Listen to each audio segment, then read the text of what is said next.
अच्छा दोस्तों, आज मैं एफसीआरए के बारे में पढ़ रहा था तो मतलब मुझे पता लगा कि ऑपोजिशन जो है ना जोरों शोरों से इसका विरोध कर रहा है। अब ये कॉमन सेंस की बात है कि ऑपोजिशन तो करता ही है, लेकिन जो एक बात मुझे बहुत इंटरेस्टिंग लगी जिसने सर खुजाने पे मुझे मजबूर कर दिया यार, मैंने कहा अमेरिका वालों को क्या इंटरेस्ट आ गया है जो इनका पूरा पॉलिटिकल एस्टेब्लिशमेंट है इसमें कूद पड़ा है और इसे अटैक ऑन क्रिश्चियंस बोलने लग गया है। अब अमेरिका के जो खुद सेक्रेटरी ऑफ स्टेट है मार्क रूबियो, वो खुद कोलकाता जाकर मदर टेरेसा के घर पहुंच जाते हैं और खुद मतलब सबसे इंटरेस्टिंग बात देखिए कि डोनाल्ड ट्रंप कह चुके हैं कि मैंने ना वो फंडिंग रुकवा दी जो अमेरिका इंडिया के इलेक्शंस में लगाने वाला था। अब एक तरफ से कहा जा रहा है कि एफसीआरए एक ऐसा कानून है जो कन्वर्जन को रोकने वाला है। अब आप सोचेंगे ये चारों चीजें तो आप हमें अलग बता रहे हो, इसमें क्या कनेक्शन है? और जब अमेरिका के पास अपना एफसीआरए जैसा कानून है तो इंडिया में अगर इंप्लीमेंट कर दिया जाए तो अमेरिका को क्या दिक्कत हो गई? देखिए, आज इसी कनेक्शन को समझेंगे और इसी बात को भी समझने की कोशिश करेंगे कि भाई अमेरिका को आखिर मिर्ची क्यों लग रही है। तो आपको वीडियो के एंड तक मेरे साथ बना रहना पड़ेगा। हो सकता है वीडियो थोड़ी लंबी हो जाए, लेकिन डिटेल में समझेंगे, फैक्ट्स के साथ समझेंगे और प्रूफ्स के साथ समझेंगे। तो चलिए शुरू करते हैं। मेरा नाम है करण शर्मा और आप लोग देख रहे हैं मेरी नजर से।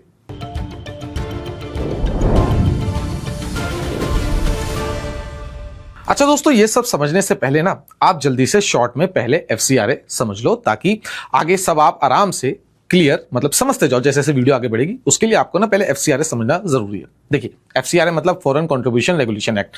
ये कानून तय करता है कि भारत में एनजीओस, ट्रस्ट, धार्मिक संगठन विदेश से पैसा ले सकती हैं या नहीं ले सकती और किन शर्तों पर ले सकती है।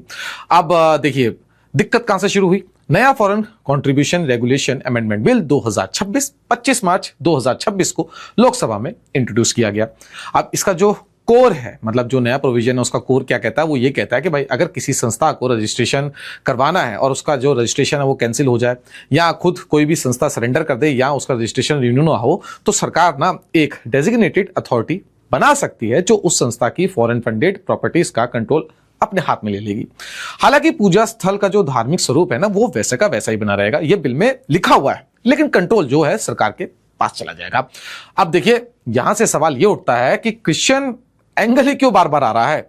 चलो नंबर्स देखते हैं इसे समझने के लिए। देखिए, अभी इंडिया में करीब 16,000 एसोसिएशंस एफसीआरए के तहत एक्टिव है। इन सब में सबसे ज्यादा foreign funding Christian religious organisations को मिलता है। वर्ल्ड विजन ऑफ इंडिया को अकेले 233 करोड़ रुपए, बिलीवर्स चर्च इंडिया को 190 करोड़ रुपए और रूरल डेवलपमेंट ट्रस्ट को भी एक बड़ा हिस्सा मिलता है। पिछले 10 सालों में सरकार ने 20,000 से ज्यादा ऑर्गेनाइजेशंस के एफसीआरए रजिस्ट्रेशंस कैंसिल या सस्पेंड कर दिए हैं और जनवरी 2022 तक जितने लाइसेंस एक्सपायर हुए उनमें से 70% से ज्यादा क्रिश्चियन प्रोग्राम से कनेक्टेड थे। अब देखिए, रियल नेम्स भी सुन लीजिए आप। कंपैशन इंटरनेशनल ने 2020 के बाद इंडिया में अपने ऑपरेशंस बंद कर दिए।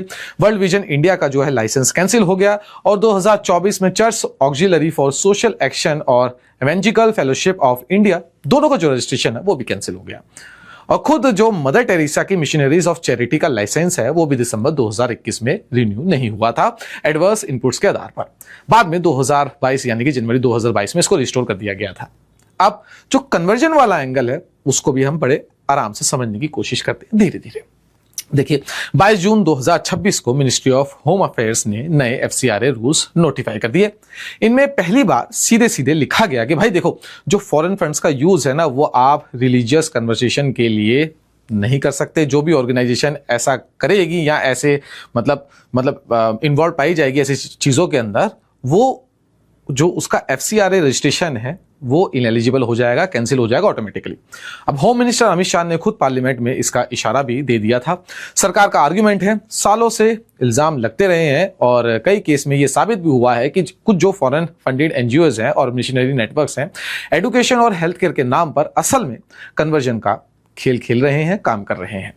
अब इसका एक हिस्टोरिकल एंगल भी है। देखिए, 1956 में बनी नियोगी कमेटी ने क्रिश्चियन मिशनरी एक्टिविटीज और कन्वर्जन प्रैक्टिसेस पर एक रिपोर्ट बनाई थी। ध्यान से सुनिएगा, उस वक्त नेहरू गवर्नमेंट ने उनकी जो रिकमेंडेशंस है उसको इंप्लीमेंट किया ही नहीं था। अब जो बीजेपी आइडियोलॉग राम माधव है उन्होंने रिसेंटली ये भी लिखा है कि जो मोदी सरकार है ना, अब वही जो पुरानी रिकमेंडेशंस है इंप्लीमेंट कर रही है। सेवा इंटरनेशनल के नेशनल ट्रेजरर राकेश मित्तल इस मूव को सपोर्ट करते हुए कहते हैं कि भाई इससे जो ट्रांसपेरेंसी है ना वो बढ़ेगी, क्योंकि अब रजिस्ट्रेशंस जो लेने वाली संगठन है उनको ना अपना एग्जैक्ट ऑब्जेक्टिव क्लियरली बताना होगा कि भाई ये जो हमें फंड आ रहे हैं वो क्यों आ रहे हैं। लेकिन देखिए ऐसे में ना आपको दूसरी साइड भी समझनी पड़ेगी, हमें दूसरी साइड को भी सुनना पड़ेगा, एक तरफा हम बात नहीं कर सकते। देखिए इंटरनेशनल क्रिश्चियन कंसर्न जैसी ऑर्गेनाइजेशंस और क्रिश्चियन ग्रुप्स इस पूरे नैरेटिव को रिजेक्ट करते हैं। उनका कहना है कि भाई एजुकेशन, हेल्थ केयर और सोशल वर्क को ना कन्वर्जन का कवर बता देना गलत है और ये लेबल क्रिश्चियन इंस्टीट्यूशंस को सिस्टमेटिकली टारगेट करने का तरीका बन गया है। सरकार के फाइनल स्टैंड भाई जो है वो ये कहता है कि लॉ किसी एक कम्युनिटी को टारगेट नहीं कर रहा, ये न्यूट्रल है और सिर्फ उन लोगों पर लागू होगा जो इल इंटेंशंस के साथ फॉरेन फंड्स को यूज करेंगे। तो शॉर्ट में कन्वर्जन ही वो वर्ड है जो पूरी बहस का सेंटर है इस बिल के लिए। सरकार के लिए जस्टिफिकेशन है, क्रिश्चियन ऑर्गेनाइजेशंस के लिए ये ऐसा लेबल है जिससे उनका जो लेजिटिमेट चैरिटी वर्क है ना वो भी शक के घेरे में आ जाता है। अब देखिए मैं जो आपको चीज बताने वाला हूं वो शायद आपको हैरान कर दे, लेकिन इसी कॉन्टेक्स्ट में आता है वेस्ट वर्जीनिया के रिपब्लिकन कांग्रेसमैन राइली मोरे ने भी अपना जो है एक स्टेटमेंट दे दिया कि भाई ये जो क्रिश्चियंस है ना इनके खिलाफ ना सीधा सीधा अटैक है ये एफसीआरए बिल, और अगर ये बिल पास हो गया तो इंडिया अमेरिका रिलेशंस में बड़ी प्रॉब्लम बन जाएगी मेरे भाई। राइली मोरे अकेले नहीं है, यहां पे ना इस लिस्ट के अंदर एक बड़ा नाम और शामिल है जो आपको हैरान कर देगा। अगर आपको याद हो तो मई 2026 में US secretary of state Marco Rubio अपनी पहली ऑफिशियल इंडिया विजिट पर आए थे और उन्होंने अपनी ट्रिप कोलकाता से शुरू की और सीधा मदर टेरेसा के मदर हाउस से शुरू की थी, जहां उन्होंने मास अटेंड की और अपनी जो कैथोलिक फेथ है उसके बारे में खुले तौर पर बात भी की। अब इसके पीछे का जो है ना आपको कॉन्टेक्स्ट समझना पड़ेगा, मैं ऐसी कोई बात नहीं कर रहा हूं। देखिए रूबियो की विजिट से ना सिर्फ कुछ दिन पहले यूएस कांग्रेसमैन क्रिस स्मिथ ने, जो house global human rights sub committee के चेयरमैन भी है, एक पब्लिक ओपेड लिखा था जिसमें उन्होंने सीधे रूबियो से कहा था कि भाई इंडिया में जाकर ना एफसीआरए अमेंडमेंट वापस करवाने के लिए ना उन पे प्रेशर बनाओ। अब दूसरी साइड भी सुनना देखिए बहुत ज्यादा जरूरी, जैसे हमने पहले सुनी फिर दोबारा सुनते हैं। देखिए इंडिया के अंदर एक स्ट्रॉन्ग काउंटर नैरेटिव भी है। कई एनालिस्ट का भाई कहना है कि जो मिशनरीज ऑफ चैरिटी है ना वो खुद कंट्रोवर्सी से घिरी रही हैं। फोर्स कन्वर्जन और चाइल्ड कस्टडी से जुड़े जितने भी एलिगेशंस हैं इन ऑर्गेनाइजेशंस ने बार बार डिनाई किए हैं, लेकिन केसेस इनके ऊपर चलते रहे हैं। अब उनका आर्गुमेंट ये भी है कि रूबियो को जो विजिट है ना वो एक ह्यूमैनिटेरियन जेस्चर नहीं था, बल्कि एक ऐसी ऑर्गेनाइजेशन को इंटरनेशनल लेजिटिमेसी देने की कोशिश थी जो इंडिया के अंदर लीगल स्क्रूटनी में रही है शुरू से। अब देखिए और इंटरेस्टिंग ये कैसे बन जाता है, ट्रंप की बात करते हैं। अगर आपको याद हो तो फरवरी 2025 में एलॉन मस्क के डोज ने दावा किया कि भाई यूएस एड ने ना इंडिया में वोटर टर्नआउट के लिए $21 मिलियन दिए थे। अब ट्रंप ने इसको पब्लिक स्टेज पर भी बता दिया और कहा था why do we need to spend $21 million on voter turnout in India, I guess they were trying to get somebody else elected. भाई $21 मिलियन वोटर टर्नआउट के लिए देने इंडिया में, मुझे समझ नहीं आया। मुझे ऐसा लगता है कि शायद ना किसी और को इलेक्ट करने की कोशिश कर रहे थे। अब ट्रंप ने ये फंडिंग कैंसिल करने का क्रेडिट तो ले लिया और इसको सीधे foreign interference in India's election भी बता दिया। लेकिन यहां देखो एक ना जरूरी फैक्ट चेक करना भी है। कुछ महीने बाद जब इंडिया की मिनिस्ट्री ऑफ एक्सटर्नल अफेयर्स ने खुद यूएस एम्बेसी से डिटेल्स मांगी तो यूएस एम्बेसी ने ना भाई रिटर्न में रिप्लाई दिया कि 2014 से 2024 तक यूएस एड ने ना इंडिया को वोटर टर्नआउट के लिए कोई भी $21 मिलियन की फंडिंग नहीं दी। अब आप समझिए कि स्पेसिफिकली 2014 से 2024 ही बताया इन्होंने, उससे पहले का कुछ नहीं बताया। और मतलब मुझे खुद हंसी आ रही है कि इन्होंने स्पेसिफिकली ये 10 साल का क्यों बताया। एक रिपोर्ट ये भी कहती है कि ये $21 मिलियन असल में भाई बांग्लादेश के लिए थे, इंडिया के लिए नहीं थे। या तो ट्रंप झूठ बोल रहे हैं या यूएस एम्बेसी। अब असली सवाल यही है कि जब अमेरिका के पास ना खुद एफसीआरए जैसा कानून है तो भाई इतनी दिक्कत क्यों हो रही है, क्या हो गया, बौखला क्यों गया अमेरिका। देखिए अमेरिका में भी एफसीआरए की तरह एफएआरए जैसा मतलब एक्ट है, जैसे कि फॉरेन एजेंट्स रजिस्ट्रेशन एक्ट है, जिसको मतलब मैंने आपकी फुल फॉर्म बता दी है। अब इसी के तहत कोई भी व्यक्ति ना या संस्था हो, उसको अगर फॉरेन फंडिंग के तहत लॉबिंग या एडवोकेसी मतलब करानी होती है चाहिए, उसे डिपार्टमेंट ऑफ जस्टिस के पास जाकर रजिस्टर कराना बहुत ज्यादा मैंडेटरी है। पूरी फाइनेंशियल डिटेल देनी होती है उसको और रियल टाइम ऑडिटिंग भी उसकी होती रहती है। यानी अमेरिका ना जो खुद है ये मांग करता है कि भाई जो फॉरेन पैसा है ना वो ट्रांसपेरेंट हो। सिर्फ अमेरिका ही नहीं, मैं आपको और भी एग्जांपल देते हैं। देखिए जैसे स्लोवाकिया है, वहां पे भी जो एनजीए डोनर्स है ना उनको अपना जो है डिस्क्लोजर मैंडेटरी है, उनको बताना कि भाई उनका जो डोनर है वो कौन है। जॉर्जिया का फॉरेन इन्फ्लुएंस ट्रांसपेरेंसी लॉ भी वही करता है और रशिया में तो इसके नाई भाई जो रूल्स है ना वो बहुत स्ट्रिक्ट है। तो जब इंडिया में वही प्रिंसिपल आ रहा है, जब भारत वही प्रिंसिपल अपनाता है जैसे कि ट्रांसपेरेंसी, डिस्क्लोजर, सेंट्रलाइज्ड ट्रैकिंग और अब कन्वर्जन रेस्ट्रिक्शन।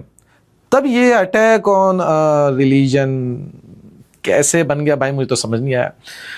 डेटा की भी बात कर लेते हैं थोड़ी। देखिए, होम मिनिस्ट्री के डेटा के मुताबिक 2019 से 2022 के बीच 13,520 ऑर्गेनाइजेशंस को टोटल 55,741 करोड़ रुपए की फॉरेन फंडिंग मिली। 15 जुलाई 2026 तक सिर्फ 14,449 एक्टिव एफसीआरए रजिस्ट्रेशंस थे, जबकि 22,498 कैंसिल हो चुके थे और 15,212 एक्सपायर हो चुके थे। अब समझ रहे हैं आप, समझ रहे हो ना। केरला असेंबली ने भी इस बिल के अगेंस्ट रेजोल्यूशन पास करके इसे वापस लेने की मांग की है और एमनेस्टी इंटरनेशनल और 3 यूएन स्पेशल रैप्टर्स ने भी भाई कंसर्न जताया। केरला असेंबली ने पास किया। समझ रहे हो ना, समझ रहे हो ना आप। चलिए अब सबको ना एक साथ जोड़ने की कोशिश करते हैं, तभी आपको सारी चीजें बहुत आराम से क्लियर हो पाएंगी। देखिए, एफसीआरए अमेंडमेंट का जो स्टेटेड गोल है वो है ट्रांसपेरेंसी, नेशनल सिक्योरिटी और अब एक्सप्लिसिटली कन्वर्जन रोकना। लेकिन डेटा बताता है कि इसका सबसे बड़ा real world impact Christian run institutions पर पड़ा है। कंपैशन इंटरनेशनल, वर्ल्ड विजन या खुद मदर टेरेसा के मिशनरीज ऑफ चैरिटी। इसलिए राइली मोरे बोले, इसलिए क्रिस स्मिथ ने रूबियो से लॉबी की, इसलिए खुद रूबियो कोलकाता गए और इसलिए ट्रंप तक ने अपनी तरफ से एक फॉरेन इंटरफेरेंस वाला नैरेटिव खड़ा कर दिया, चाहे वो क्लेम बाद में कंटेस्टेड ही क्यों ना हुआ हो। ये सिर्फ एक कानून का मुद्दा नहीं रहा भाई, ये अब रिलीजन, कन्वर्जन, जियोपॉलिटिक्स और सॉवरेनिटी चारों का एक मिक्स बन चुका है। आप इसके बारे में क्या सोचते हैं? क्या ये जेन्युइन जो भैया है जिस बारे में कहा जा रहा है एफसीआरए है, ये ट्रांसपेरेंसी और कन्वर्जन रोकने वाला एक ड्राइव है या एक स्पेसिफिक कम्युनिटी को टारगेट करने का तरीका है? कमेंट सेक्शन में मुझे जरूर बताइएगा। अगर आपको ये वीडियो पसंद आई और आपको लगा हो कि भाई इस वीडियो में एक नया एंगल हमें देखने को मिला है तो भाई सब्सक्राइब कर दो। बहुत मेहनत करते हैं आप लोगों के लिए और कमेंट सेक्शन में जरूर बताइएगा। जैसा आपको पता है मैं हर कमेंट का रिप्लाई देता हूं। तब तक देखते रहें CF TV। जय हिंद।